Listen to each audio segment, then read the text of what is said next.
Welcome, everyone, to Let's Talk Real Estate Investing. In this series, we meet with real estate investing professionals and experts, and we, pick their brains and we get to learn about their stories in real estate investing, some tips from them, what lessons they've learned, and from this, you can then pick and choose different strategies that you hear that these real estate investors are experienced in, and also use some of their tips and learn from the experts to build your own personalized real estate investing strategy. My name is Debbie Balfour, and I am a real estate investor. I'm a short-term rental host. I'm also a real estate investing success coach.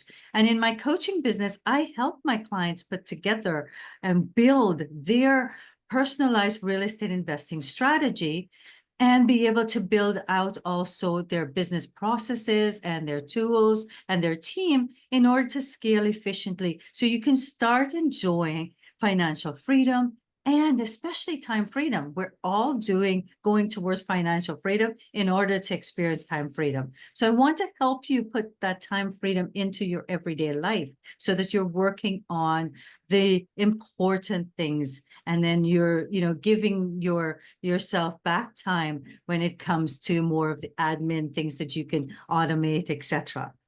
I have a special guest today that I'm really excited to introduce you to. His name is Marco Silvestri, and Marco lives in Victoria, BC.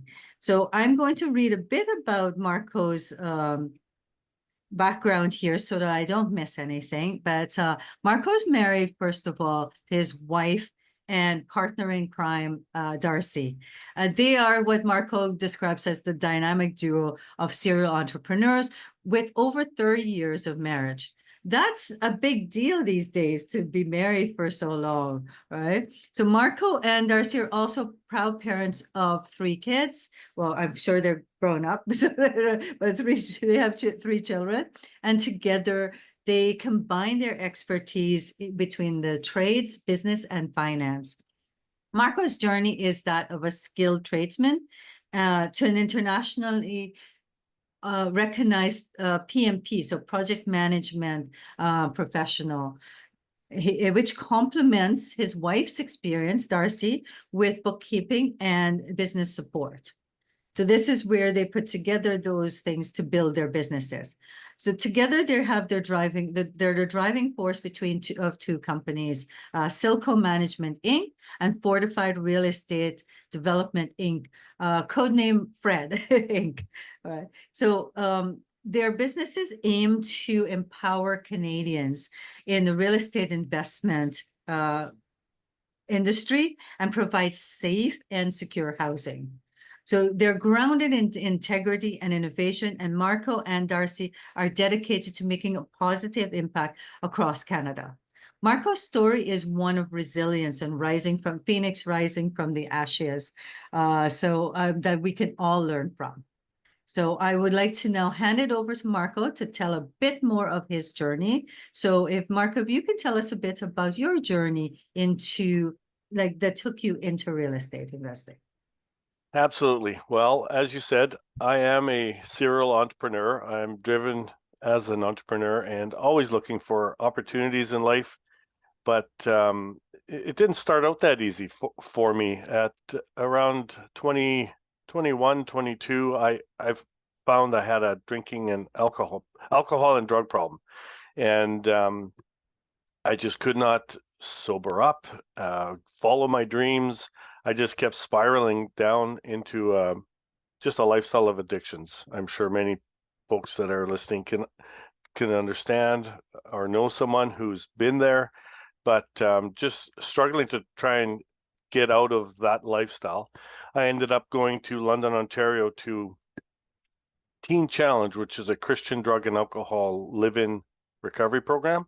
And I stayed there for 2 years. And I went there to try and figure out how to live a life drinking responsibly and still having a job. And let's just say God had a different plan and changed me from the inside out and turned my life around. And then shortly after that, Darci and I got married back in 1993. and started our journey together. And I didn't have a job. I didn't have a career at the time. So 25 years old, looking for a job, moved from Kenora, Ontario, where I was born and raised, to Winnipeg, Manitoba. And it just so happened that her father was a plumber, gas fitter, and boiler maker and needed a helper. So I started working with him, tearing boilers apart, doing plumbing, not really knowing what I was going to do, and ended up falling in love with the trade and just going after learning everything I could in plumbing, heating, and eventually became a Red Seal plumber, gas fitter, boiler maker, and in 2000 bought the company from my father-in-law. He got ill with cancer and needed to sell in a hurry, and my wife Darci and I bought the company and just started our entrepreneurial journey in a small business. And around the same time, I read Rich Dad Poor Dad, and that burning desire. I remember working in people's apartment blocks, thinking, how can I buy one of these? And back in the 90s and early 2000s, apartment blocks were selling in Winnipeg, Manitoba for $55,000 a door. And if you think about, I want to buy $1 million property, I'm making $18 an hour. How do I save $250,000 for the 25% down to buy I just didn't know how to get into real estate. And we eventually, after reading a couple of Rich Dad Poor Dad books, talking to people, taking people for lunch and coffee, just picking their brains. Anybody that would sit down with me for a coffee or lunch, I would take them out and just ask them how they got started, tell me their story. And I started gleaning some nuggets from very wealthy millionaires who didn't mind, sharing their knowledge to this green guy that's just hungry and thirsty for knowledge. And I started buying real estate. We My wife Darci was the housemaker. She was raising our three children, and I was running the plumbing business. And started slowly with I didn't know at the time, a real estate business. We bought a single family to rent out, and then we bought a fix and flip. And these stories, I was in the home fixing the furnace and I phoned the owner, for example, this one house, and I said to him, "You're going to need a new boiler. It's going to cost, whatever it was." And he was upset that it was going to cost so much. And his tenant just did a midnight move, and I'm so sick. He was sharing his frustration with me and said, "Do you know anybody with a truck?" I said, "Well, I have a truck. Why?" He says, "I want to clean that place out and sell it. I'm so sick of this," and on and on. And before I could think, I said, "I'll buy it if you hold the mortgage," because I had no money. I had no money to put a down payment or buy a house. I definitely wouldn't qualify for the mortgage. And it seemed like an eternity. The phone was silent. And he said, "Well, you've been my plumber for almost 15 years. I think I know you and can trust you. I'll talk to my realtor and my lawyer, and I'll see what it's worth, and we'll talk."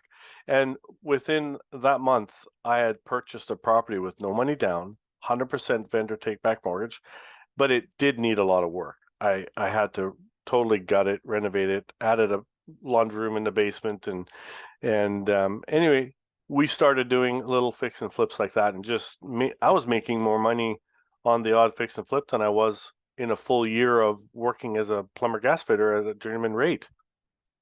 So it was like I felt like I got onto something here, and within months I came across a similar opportunity with a triplex. It was an out-of-town investor. They were driving back. They were an elderly couple. They lived in Calgary. People, again, midnight move, house in disarray, garbage everywhere. They came back to paint and clean, and in their car they had their paint brushes and coveralls, and I said, I'll help you. I would love to help you. I was called because I was a plumber gas fitter. They needed some expertise, and I said the same thing. I'll take this on. I'll take this over. You go back to Calgary. You hold the mortgage, and I'll take over everything, all the day-to-day, all the operations, and I'll make mortgage payments to you. they didn't quite get what I was asking. So between lawyers, we got it figured out, and I ended up buying that property as well, a triplex. And again, I only owned that one for a short period of time and made more money than I did in a full year of journeyman wages as a plumber gas fitter. So, like I said, light bulbs were coming on, and I started figuring it out. And by 2005, I formed a few companies, and we bought our first apartment block. It was a 16-unit townhouse that was in disarray. All the appliances were breaking down. The place was, I wouldn't say a dump, but it was rough. And my brother and I founded a company, and we bought it and started through our companies, plumbing and gas fitting and heating. We gutted the whole place. We borrowed enough money to buy the property, and it was $1 million. And I remember signing on the dotted line. My hand was shaking, but I thought, we're young. It's only $1 million. It's a lot, but it's not. So let's just do it. And we did it. And for years, we renovated that place. We condo converted it eventually. After we renovated it, we got the rents up like astronomically. The value went up.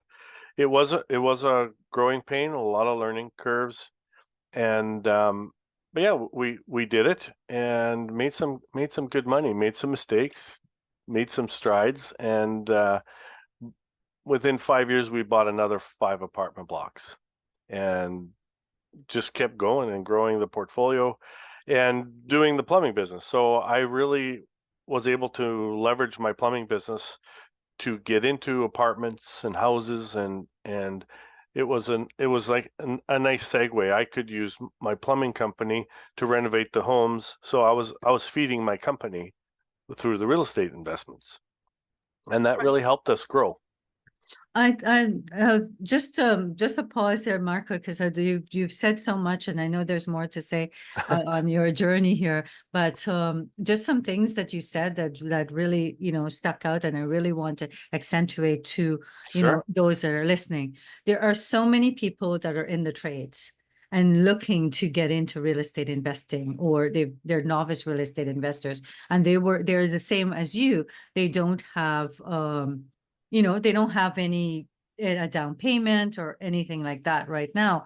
And it's amazing because as soon as you opened up, like you were doing this before you learned about real estate investing. Yes. Right. But you never saw the opportunities then because your mind wasn't open to it as yet. As soon as you opened up your mind to real estate investing, all of a sudden you start meeting these people and seeing these opportunities that was probably there before. You just weren't ready for it, right? But now these opportunities have presented themselves. And as a tradesperson, you are like in the forefront. People are calling you in. You're seeing these places that you're going into, and that you took those opportunities to say, hey, I will help you out. Or, you're in distress. I'll take that over if we partner on this.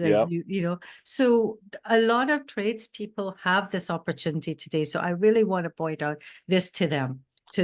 I have a client right now that's an electrician also, and he's looking to he wants to build out. He already has a place on the island, and he's looking to build that out some more. So to him, I will definitely bring this back to him and say, hey, what about when you're going into these places, open up your mind to this, talk to the owners, etc. about it, because that's what that brings forward to me. Definitely. I had a light bulb moment. I was kneeling down in a tub. I was replacing, so I had opened up the tile and I was replacing old 2-handle shower valve, putting a single shower valve. And the painter, it was a painting company. The owner was from Germany. They were immigrants to Canada, and they owned this, was I think a 78 or 98 unit apartment complex. And I'm in there doing this, talking to the painter, and it struck me. At the time, plumbers and gas fitters were the highest paid trade. And here I am working for the painter who owns this multi-million-dollar property, and I'm the one charging him top dollar. And I thought, if I can do this for him and he has the money to pay me from the building, I should be able to do this for myself because I'm the highest paid trade. Like it was just a light bulb moment sitting there in that bathroom, and I was like, I need to figure this out. I can do Definitely. this. I can do this. Well, here again is something else there, that a myth that I want to like dispel, that when people think that you have to be rich to own real estate, or that you have to be highly paid to be rich. People can like, we spend as much as we earn Yeah, when we're in a salary job, right? yeah, So we're never going to get rich based on our salary jobs. Where you're going to get rich is taking the money from your salary job and investing it, yeah, like you were just saying, yeah. right? So you were the highest paid there. Yes, this painter that gets paid less is the owner of this building and paying you top dollar. So, Yeah. that's something that we need to get our minds around, especially for, aspiring real estate investors that may be watching this, Hmm. that you're not going to, or people who, want to get better, financial freedom in their life, Yeah. you're not going to do it on a salary job, right? Very tough. But you need to take your salary job, that your salary job can get you there if you take your salary and then take a part of it and invest it, or Perfect. use your salary to get mortgages. Yep. Right? Yep. So that is key. Another thing that we were talking, that I thought of when you were chatting again, about the fact that you're a trade, you're in there, you're getting called in, you're seeing these opportunities, is that people that aren't in the trades but working with tradesmen, you guys are the trades are the ones who are seeing these opportunities to, so build that relationship with your tradespeople, let them Exactly. know what you're doing, and they can say, hey, I just went into a home that's like in disarray, and the owners at wit's end, they're just fed up, they're ready to get rid of. So when people are saying, how do I find off-market properties, That's how. talk to your tradespeople, Yep. right? Your So network is your net worth. yeah, and your network is bigger than you think. Like, Yep. your team is part of your network. So speak to them, talk to them about what you're doing, ask them, if they see opportunities for you. So that's awesome. Thanks. Let's continue this story, Sure. Marco, because it's exciting. So now you've got this $1 million like apartment building. Yeah, we renovated it, got the rents up, um, and through that process we condominiumized it so that one day we could sell condos. And we kept it as a rental for about 5 years and started condominium, triggered the condominium, and then started selling apartments as homes, So condos. that way you still own some of them, and Until we, yeah, but you will be selling off like unit by yeah, units there. So yeah. okay.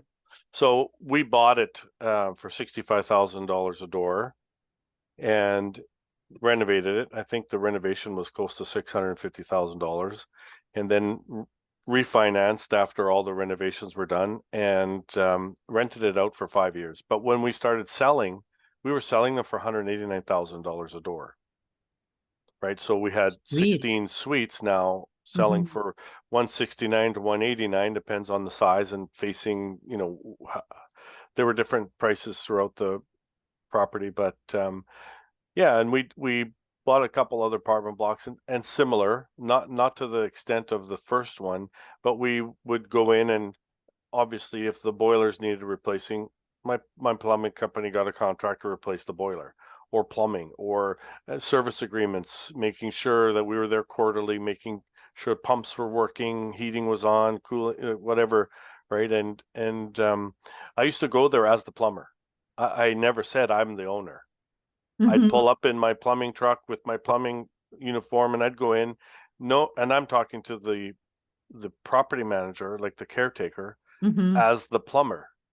And I had a property management company that would manage it. And anytime plumbing, heating, anything to do with mechanical, they would call us, and Mhm. I'd show up. Oh, the Marco, the plumber's here. Oh, this is this is what's wrong, and I'd go and fix it. So the two companies really meshed well, and I was able to support my company and my guys. I wasn't always the one showing up. Sometimes it was my plumbers or my gas fitters going to fix things. And that's one of the things I think that some of those frustrated real estate investors or owners, they're doing the property management. They're the ones in the face of the tenants, so they are frustrated because maybe that's not their skill set. Whereas until you like, and we only started hiring a property manager after our second building. We had like 42 suites. It was too much for my brother and I, and we were still running our plumbing companies to manage 42 suites. So we hired a property manager and took our focus back on our companies. So Right. our plumbing companies, the real estate companies, and growing and showing up as the tradesperson, the service person, right, to deal Mhm. with the problems. I And I love what you just said there too, Marco, about people being frustrated if they're doing the property management because that's maybe not their skill set. it's a lot. So that's important for everyone when you're building your strategy to really think about what do you like doing and what don't you like doing? Yeah, What are your skills and what you aren't? And then that's where it's okay to outsource the skills that you don't like, yeah. or you there are things that I'm good at. Like I'm good with numbers, but I hate it. Right?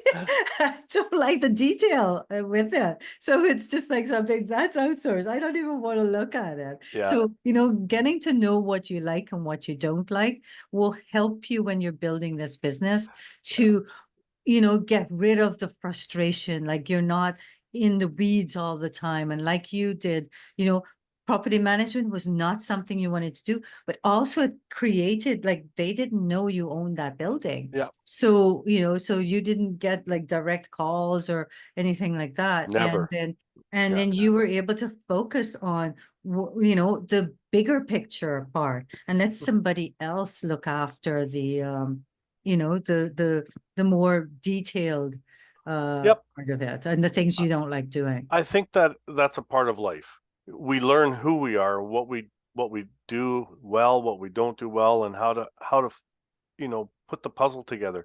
What is that piece that I hate or that I'm Mhm. no good at? Honestly, I'm no good at that. So you find that person and plug it into the team. And sometimes you might have to plug a couple different people until it actually meshes Yes. and molds well, right? To the team, to the culture, to whatever you're trying to build. Definitely. Um, But a lot of people, Marco, a lot of people are walking around on not self-aware, mhm. right? It's a lot of people aren't, and they're doing things that they hate and they're miserable.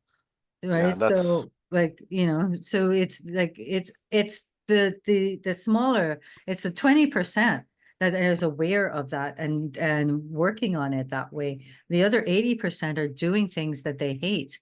mhm. So it's that's the important part, is taking that step back Yeah, and understanding you as an yep, investor, you as a person, and then look at your business from yeah. that perspective. You have to focus on what you're focusing on, right? Like where does your mind go to? What is driving you? And if it's negative, you got to do some changes and change that. So Mhm. focusing on what subconsciously you're focusing on will help you make those decisions on what you need to change and who you need Definitely. to partner with or joint venture with or hire as a helper or whatever. Yeah. But I've So, always been a constant learner. mhm. Doing, Anthony Robbins, hiring coaches, Rich Dad Poor Dad, taking podcasts, doing whatever I can when I can. Like I was busy. My wife was raising the kids. I was running the plumbing business. I was also doing some developments. I started as I was growing in my real estate investments. We started selling off some of the apartment blocks, and I started doing developments and um, I did a 284 lot seasonal trailer park, bought a bunch of land, rezoned it. So I started doing other things as well, not just the buy and holds and fix and flips. And um, So you started diversifying. I did. And how big did you grow your portfolio, Marco, Well, in we real had estate? just under 100 doors in the apartment complex Mhm. or the portfolio. We had a couple, I think we had 4 commercial condos and just started growing with the developments. But developments need money. So I started selling out my shares of the apartments and selling the apartment blocks, taking the money and rolling it back into some developments.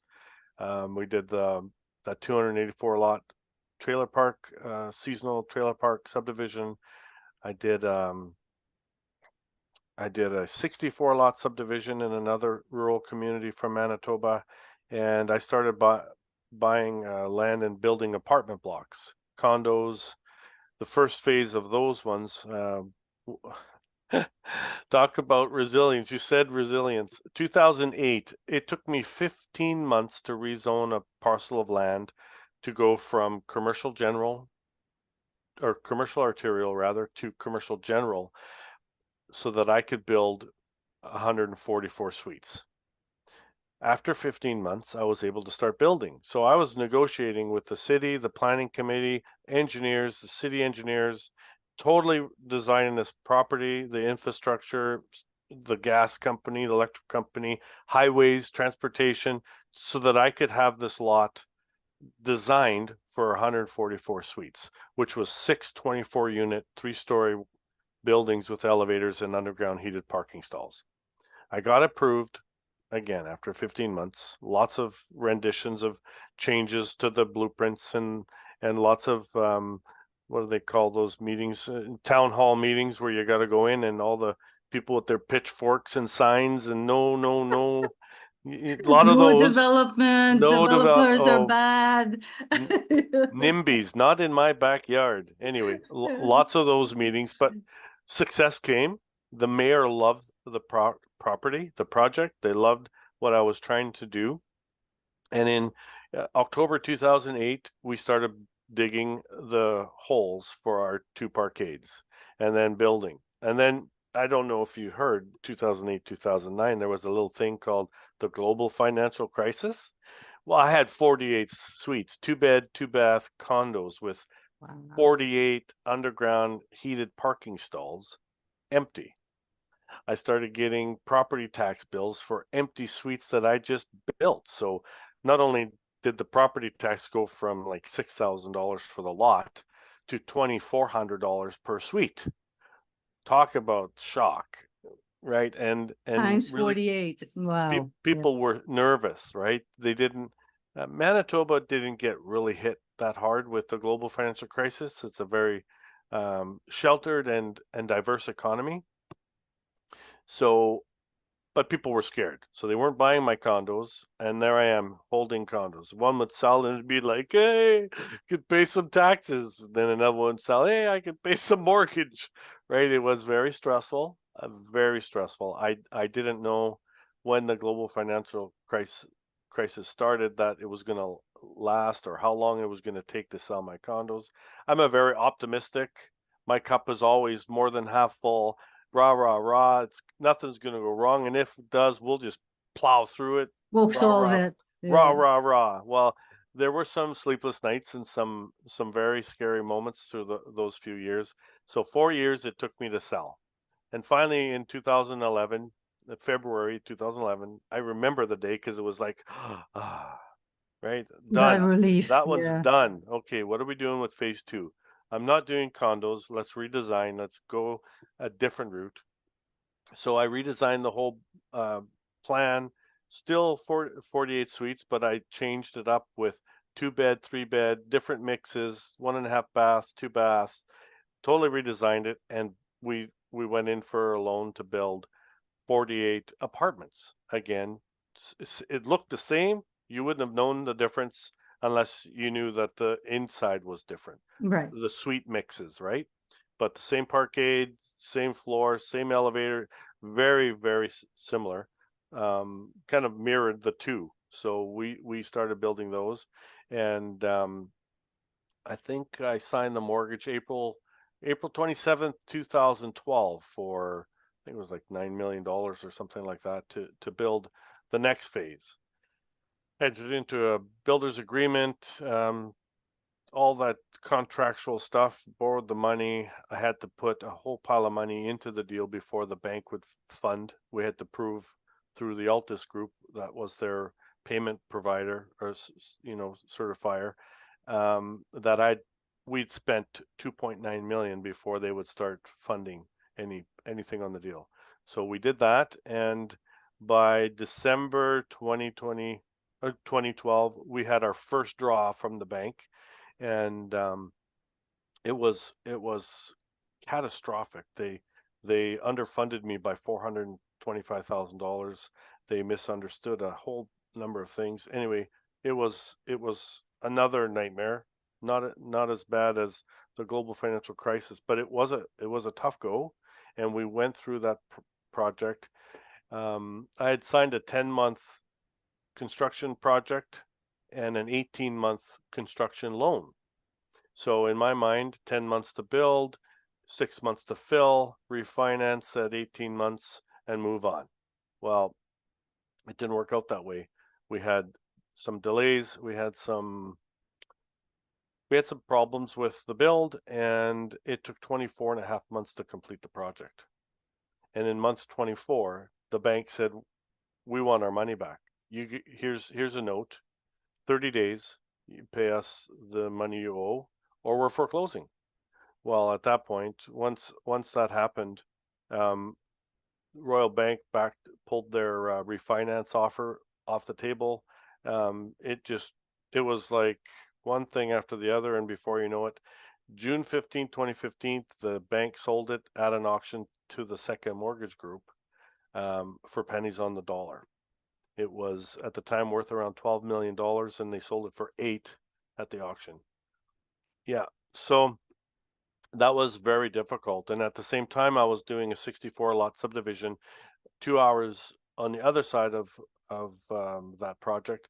It just was it was my own global financial crisis, right? My personal, it was terrible. And doing these two 12, $15 million projects, it came to a head after going through the global financial crisis with this second building, phase 2, and the bank foreclosed, and June 15, 2015 at 1 p.m. the auction happened, and it was sold. They seized it and sold it, and basically it was like the global financial crisis. It was a wealth transfer. All my millions of equity and blood, sweat, and tears that went into my down payment for that was transferred to the second mortgage holder, who now owns the building. So it was devastating for me. I was building a portfolio, and like I said, I've done nearly $50 million worth of real estate, hundreds of doors, a few hundred lots. I'm not adverse to adversities. Like, they've come. It hasn't been I started in 2002 buying real estate, and look at me today, I'm a billionaire. It was lots of heartaches, lots of trials. I think lots of people think success is you just get on that path and trajectory is right to success. It's not. It's squirrely. It's messy. It's like a bowl of spaghetti. There's no straight line to success, and you need resilience. You need a team. You need coaches. You need people that are in your court that can see your blind spots, because when you're in it, sometimes you can't see what's coming at you. Like in a boxing match, you can't see the right hook coming or the undercut coming because you're dealing with something else. Yeah, you're busy trying, like, putting out fires, doing Yep. these things, so you can't see like the bigger picture. You can't Yep. see the peripheral, definitely. So I say losing everything. That's like I mentioned to you about your post. I felt like I lost everything. I felt that I was a loser because I lost everything. First thing, I wasn't a loser because I made a mistake of attaching my net worth to my worth, my personal worth. Net worth is just dollars and cents. I was still valuable. I still had the experience.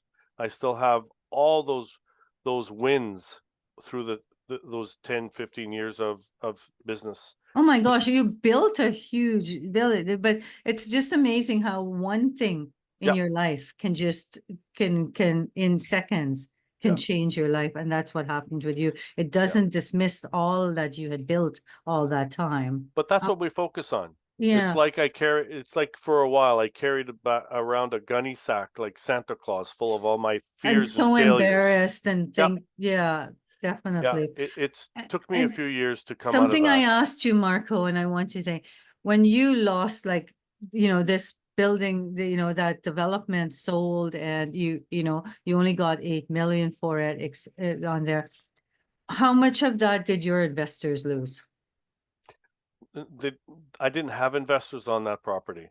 Okay, So what I had done, I borrowed money on other properties, which were still safe.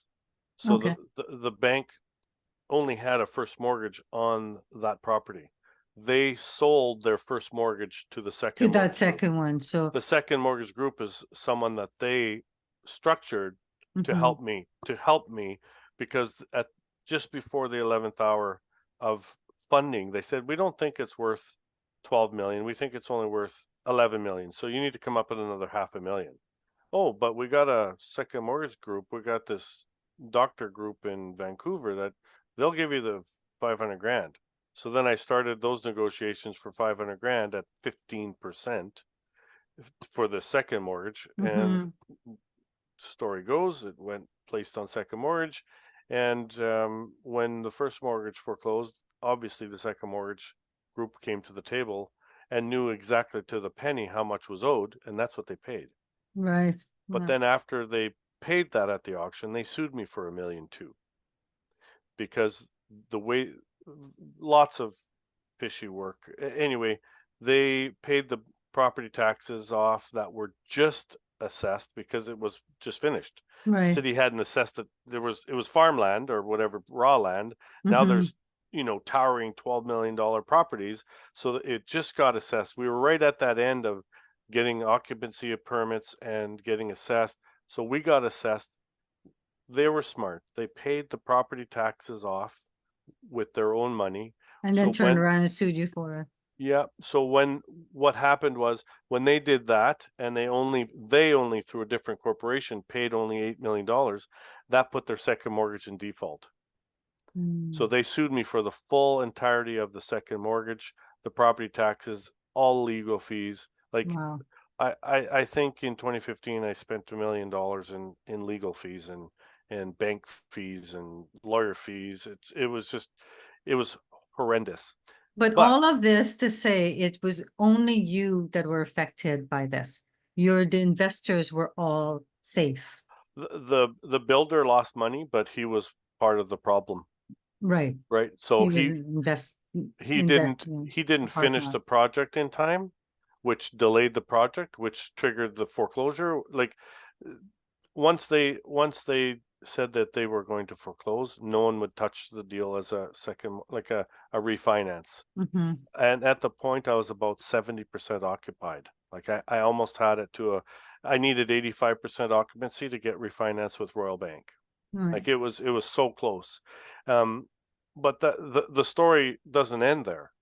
2 years later, I carry on with my life with my head in the sand, feeling horrible and beating myself up continually. I still had this other property to the north that was supposed to be phase three, another 48 suites, but I just couldn't get myself to do it. I was just so You were gun depressed. shy Oh, gun shy. too, I was right? I Yeah. was I was in a bad spot.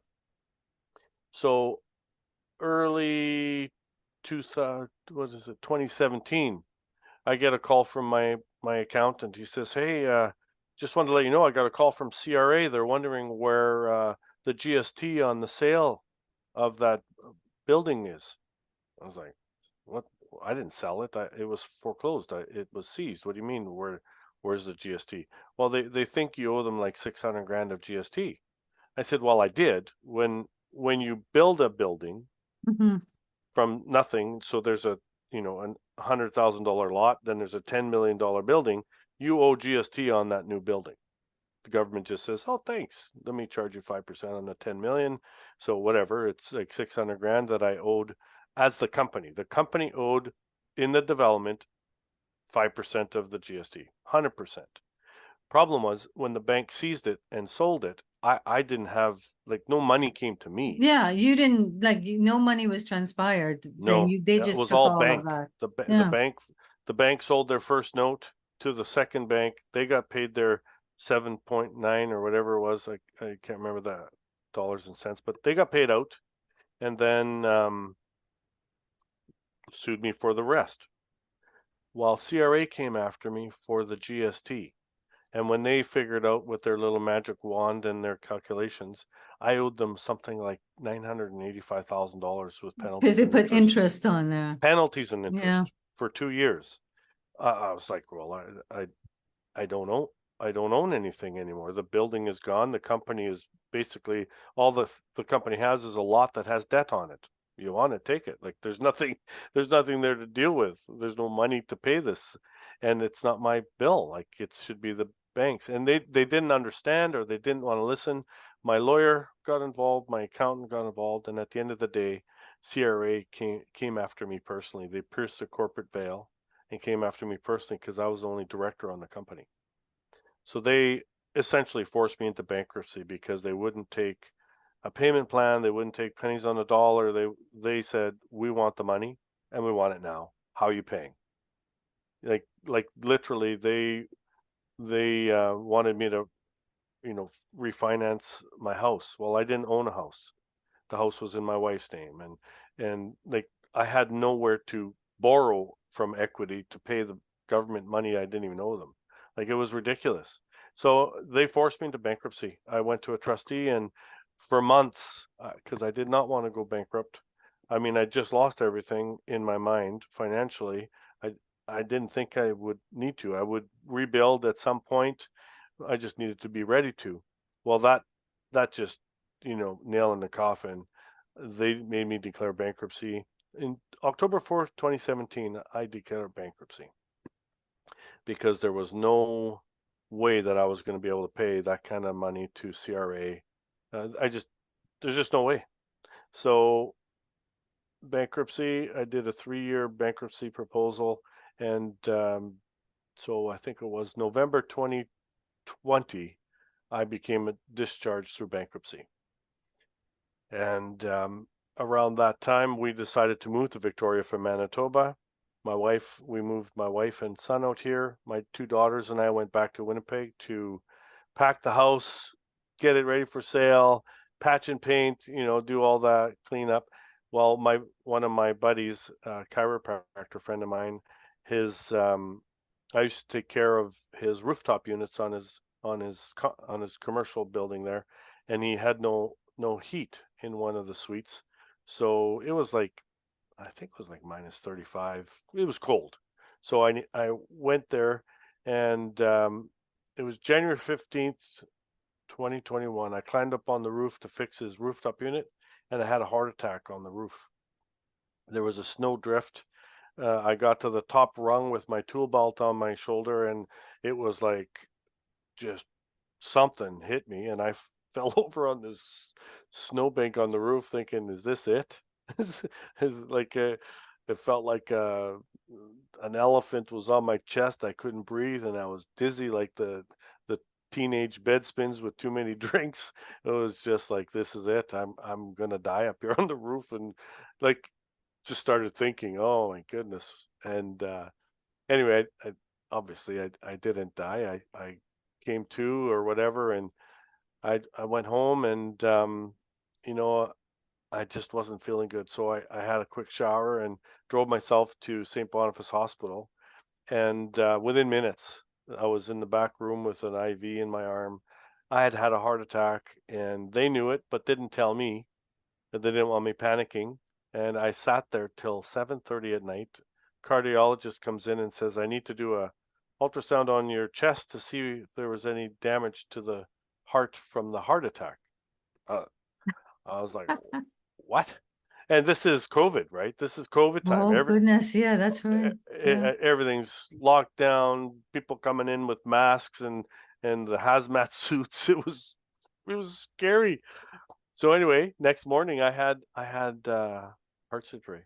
I had 4 stents put in my right side artery, and it's been a it's been a few years of getting better, feeling better health wise.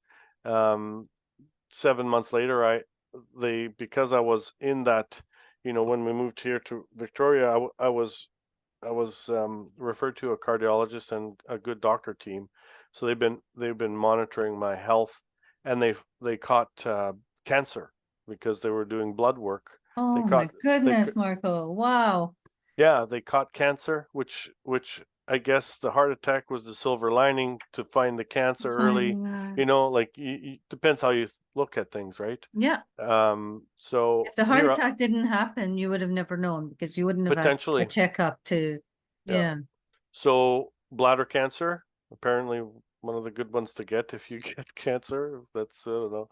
So chemo, surgery again, and here I am today. I'm ready to rebuild. It's been a 6 7 year real.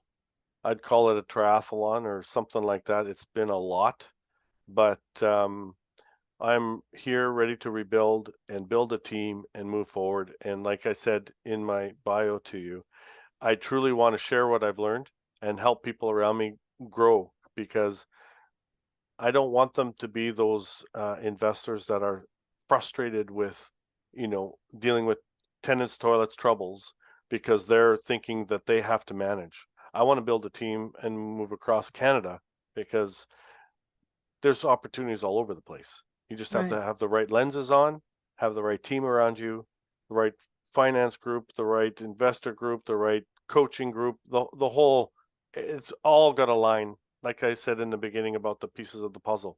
Those Mm-hmm. pieces of the puzzle are starting to be put together now. Darci and I, we want to catapult our success with and bringing people with us as we go, because we are going to grow again. Um, this time it's just going to be a little different. I'm much wiser. I'm not as, I wouldn't say not as eager, but before I just wanted things to happen, right? I almost to the point where I maybe made things happen, which maybe shouldn't have Right. happened.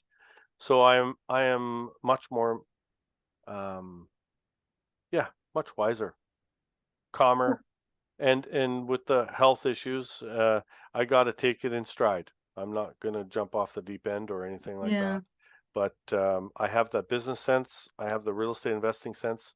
And I didn't mention, but in 2012, with all those real estate deals I was doing with 28, with the global financial crisis and condo conversions and stuff that I was doing, um, Canadian Real Estate Wealth magazine started following me and asking me to do little interviews here and there. And in 2012, I won West Coast Top Investor of the Year for my efforts in the communities I was working in. What was I doing? I was bringing housing needs to the forefront, like the condo conversions, the rentals, and the buildings were in Brandon, Manitoba. At the time, Brandon, Manitoba was 0.09% vacancy rate. Maple Leaf Foods just announced second shift production, and they were bringing 2,000 employees from all over the world to come and work in their plant. Like there was nowhere for people to live, and I Mm-hmm. was providing that through my endeavors. And the Well, the plant manager of Maple Leaf came to my final hearing at the city hall and said, "We got nowhere for people to live, and this guy wants to build. He's not asking you for anything. He's going to use his own money to build. Let him build. Pass this thing. Like it's been 15 months. We could have yeah. used this a year ago. We have employees coming and nowhere to put them. Like they were putting them in hotels and people's basements. It was it Oh, was wow. it was a Mm. nightmare for them. So they wanted my project to be successful. And throughout that, yeah,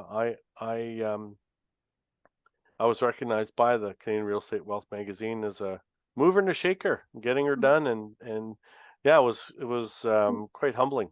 That's amazing, Marco. I mean, when you look back, oh yes, that it's one initiative that failed. Yeah. But all of that other stuff that you did all those homes you gave to people, those Hmm. safe secure, beautiful homes that you gave to others, rentals and then sold, and all of these things that you did. That one thing can't negate all of those No, years of doing that. Right. And that was, that was a mistake. That was like, but not only on your part, it's like the bank and everybody else that caused it, and the perfect storm. builder, right? So it's Yeah, not just you. And there yeah, are things that we can try to mitigate as much as possible, but it just can be out of our control. yeah, So it's it is something to recognize. Like we all say that real estate is more secure. It is more secure than stocks, but you can at the same time still lose it all, yep. right? It is not like, it's not like Nothing's zero, guaranteed. Nothing is guaranteed. but for with your experience now, you can see now some of those things that resulted in you losing Hmm. that property and going bankrupt.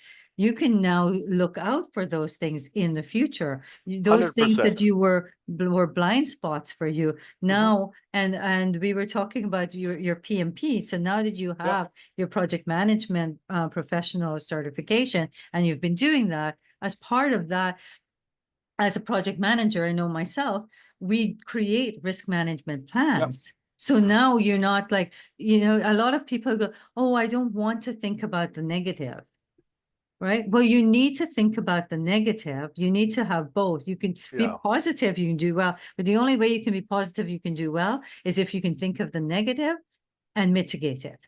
yep. Yeah, Right. I honestly have looked back throughout that process in 2012, 2013, and 2014, 2015, like that build. And with my new lenses as my PMP designation, I could have seen, like I didn't know that I didn't know what I didn't know. Right now I can see I could have easily said, well, wait a minute, we're not on budget, we're not on time, we're not on schedule. We're going to run into a problem if we don't pick up the pace or pick up, like, I could see that now. But back then I Mhm. couldn't, and I trusted too much to too many people that were on my team, if Yes. you know. So yeah, I'm very particular on who's going to be on my team moving forward. I'm going to Winnipeg tomorrow. Actually, I have a couple apartment deals and development deals to look at in Manitoba. It's a very affordable place to live, and I do still have a rather large real estate investment network in Winnipeg. So I'm going to go, and Darci and I are going to go look at some properties. We have a couple meetings set up, and yeah, I'm excited. I'm excited to move forward and start building, and not just net worth for me, for my team, people that are coming with me, because it's going to be a fun ride, and it's going to be much different than the past. Like I said, more calculated, a lot of wisdom in in there now, and yeah, building a bigger, better team for sure. So are you looking to invest in Manitoba? Is that your market? Yes. Right. Okay. Yeah, like I'm looking at multifamily. There, for example, 32 doors, um, selling for $169,000 a door. There's some lots I'm looking at for some duplexes, and there's a couple smaller buildings, 17 units. The numbers are pretty good in Manitoba. Mhm. Also have an investment realtor in Edmonton that I've started talking to. Um, yeah, I'm Well, the Alberta market's great for like landlord friendly. yep, So, yeah, yeah, yeah. definitely. So I'm excited to grow this new next phase of my life and my investments, because, like you said, you can make as much as you want at a job. The cards are stacked against you with the way the taxes are, and just so much. It's to Mhm. keep you where you are in your job, to keep paying the taxes, and it's hard. So you need to learn to be entrepreneurial, to have a side hustle, a gig on the side, joint venture with someone. You know, I've heard it said a number of times in Keyspire, you either have time or money, skills or money, right? Like, which one do you have? Well, then put it into the pot and let's move forward. Yeah. And partner with others where, or, or outsource where that's Yep, not your skill set, where, yep, work with your strengths and then partner on your weaknesses and on that side. you nailed it. Definitely. You nailed it. So, That's 100% what you have to do, and everyone has to do that in whatever they're doing, right? so Marco, you had an offer for our audience. Do you want to share what your offer is? I love talking real estate and investing. I after I won the 2012 Investor of the Year award, lots of people started calling me and emailing me because I was in that realm, and I actually started coaching real estate for a while, and I'd like to say I helped a lot of people open their mind to possibilities and learn the entrepreneurial spirit that I have and grow their real estate portfolio. I'm not a real estate coach. You are, but I love talking real estate. And if there's something that struck a chord, hearing my story, call me, email me. I would love to talk and set aside time to help. I love helping people. I'm on 2 boards for charities and nonprofits. I love helping, and yeah, it's something that makes me thrive, helping others. Awesome. So just a talker, like you did with me, a virtual coffee, getting to know people. I Yeah. love getting to know people.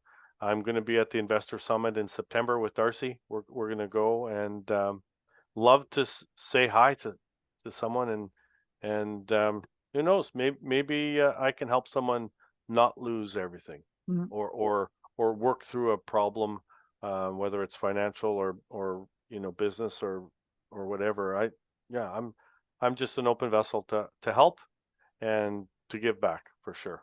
Awesome. So I will include in this, when I edit this video, your information will be included in the video for anybody to how to contact you. So, as Marco's saying, please reach out to him if you have any questions, if anything struck a chord with you, and or also if you're interested in joining him in his journey. So he's Sure. looking at investing in Manitoba or in Edmonton. So, reach out to him if you're looking to partner where your skills are, and Marco's or money, etc., can complement each other. And also Marco is in Victoria, BC. Yeah. So anyone, in the Victoria area or visiting, reach out to Marco, and you not just have a virtual coffee chat, you could have an actual one Right together. on. Yeah, So, I'm a networker. I love meeting people for sure. so awesome. Thank you so much, Marco, for being vulnerable and sharing. It isn't something like letting people know that you actually failed at something isn't something that's innately within us. It takes a lot to go out and say, this is where I started, this is how I grew, but you've overcome so much. And I think that's so much that people can learn from. Mhm. And that mindset that, you were there, you did feel like a failure, but you've now realized that, you've got so many accomplishments and you've pulled yourself out of there. And that's why I said at the beginning that, it's kind of like you've got Phoenix Rising stories, several of them. And you've had both financial and health problems too. So, financial, as you said before, we can rebuild, but health is something that we can't take for granted. We only have one life. We can, Yeah, it so took me a while. It's been a few we have years. to take care of that life. And if we are good to ourselves and take care of ourselves physically and mentally, then we can, achieve as much Yeah, money as we want. But without that, we can't. So I think that's something that we all have to step back. And when we're trying to push ourselves too hard to achieve all these big goals that we have, at the same time, we need to step back and make sure that physically and mentally we're strong, that yeah. we're healthy there. So Strong mind, body, and soul for sure. yeah, We got to so be that in comes tune. first, and then you can achieve whatever you can. And we all get there. Like I had to take a step back, and I went on a vacation. I even planned on working on that vacation, and then Dad said, "No, Debbie, Good. because I've had so much, like not as big losses as you, Marco, but definitely where lost my home, lost my job, and now having to rebuild on both counts is it takes a toll mentally, and you do need to step back and give yourself grace and give yourself time to breathe. And so for everyone out there, we're all, I know, like trying to make up for years that we missed, right? But take care of yourselves first, and I think that's a big part of your story. I love, Marco. So thank you so much. You're welcome. If everyone, if you enjoyed this podcast, please hit the like button on YouTube and subscribe. I have many more stories that meeting with investors that are already on the channel, and so much more to come with investors and experts. So join me again, and have a wonderful day. Thanks, Marco. Thank you very much.